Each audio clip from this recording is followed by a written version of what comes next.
Chapter 9 talks about geography and culture. Where we live influences our culture and our experiences. We have common understanding of everyday life and events with people who attend the same school and lived in the same neighborhood as we did. So moving or going to school and being in a classroom where students don't have that same experiences and the same, background or whatever as we do, and don't live in the same place as we do, may be hard for some.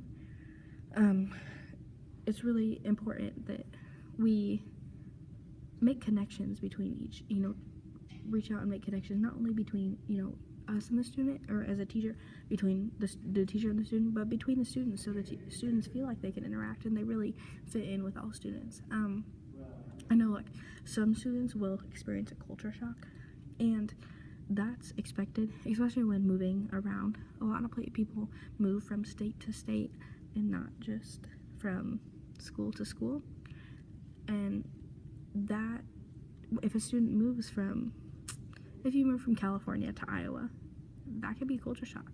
There's a big difference. So it's really important as a teacher, to know where they came from and really maybe teach the kids about it, and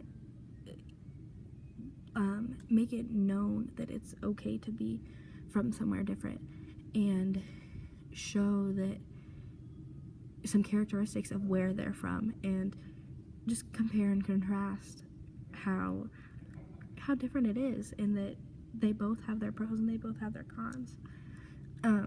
There's a huge growth in minority, and just all over.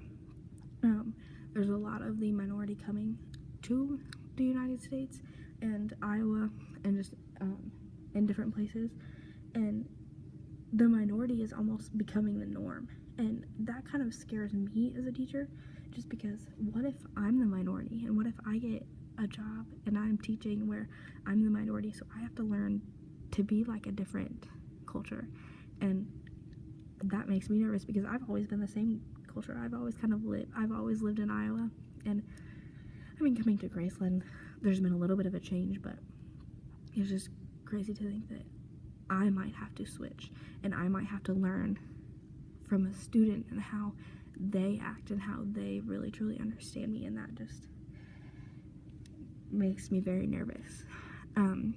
But with that said, the students have to do that to the teachers, so the teachers are going to have to be able to do that to the students too.